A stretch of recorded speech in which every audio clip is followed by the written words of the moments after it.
రాహుల్, ఏంటి ఎక్కడికో వెళ్తున్నట్టున్నావు? Sanjana, Shri Siddhivinayak property developers వారు హిల్ కౌంటీ అని కొత్త వెంచర్ స్టార్ట్ చేశారు. సైట్ విజిట్కి వెళ్తున్నా. హిల్ కౌంటీయా? ఎక్కడది? జనగాంకి దగ్గరలో కళ్యం అనే ఊరికి ఆనుగునుంది. సరే అయితే, నా దగ్గర కూడా నా సేవింగ్స్ అమౌంట్ కొంత ఉంది. నేను కూడా ఎప్పటినుండో ఆలోచిస్తున్నా ఎక్కడ ఇన్వెస్ట్ చేద్దామని. ఆ లొకేషన్ ఫీచర్స్ నాకు కూడా చెప్తావా? షూర్. దీంట్లో మెయిన్ హైలైట్ ఏంటంటే ఇది DTCP approved layout. So legal గా మనకి అస్సలు టెన్షన్ ఉండదు. అరే సూపర్ కదా! లీగల్ టెన్షన్ లేకపోతే బిగ్గెస్ట్ రిలీఫ్ అదే. అంతేకాదు, రోడ్స్ కూడా చాలా స్పేషియస్ గా ప్లాన్ చేశారు. 40 and 33 ఫీట్ సీసీ రోడ్స్ కూడా ఉన్నాయి. వావ్, 40 ఫీట్ రోడ్సా? చాలా పెద్ద రోడ్సే అయితే. ఇన్ఫ్రా చాలా స్ట్రాంగ్ గా ప్లాన్ చేసినట్టున్నారు. అవును, ఇంకా అండర్ గ్రౌండ్ డ్రైనేజ్ సిస్టమ్ ఉంది. సో ఓపెన్ డ్రైన్స్ బాధ ఉండదు. ఎలక్ట్రిసిటీ కూడా స్ట్రీట్ లైట్స్ తో ఫుల్ సెటప్ ఇస్తున్నారు.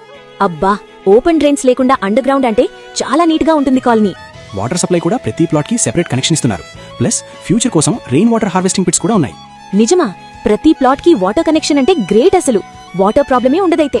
ఎన్విరాన్మెంట్ కూడా చాలా బాగుంటుంది. ప్రాజెక్ట్ మొత్తం ఎవెన్యూ ప్లాంటేషన్, పిల్లల కోసం పార్క్స్ అండ్ గ్రీన్ ఏరియాస్ కూడా ఉన్నాయి. సో గ్రీనరీకి డోకా లేదన్నమాట.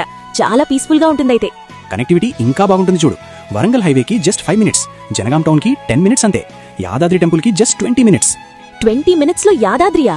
అసలు లొకేషన్ పిచ్చ క్రేజీగా ఉంది రాహుల్. హైదరాబాద్ నుండి చూసినా ఈజీనే. ఉప్పల్ మెట్రోకి 1 hour, రీజనల్ రింగ్ రోడ్ అంటే RRR కి జస్ట్ 20 minutes.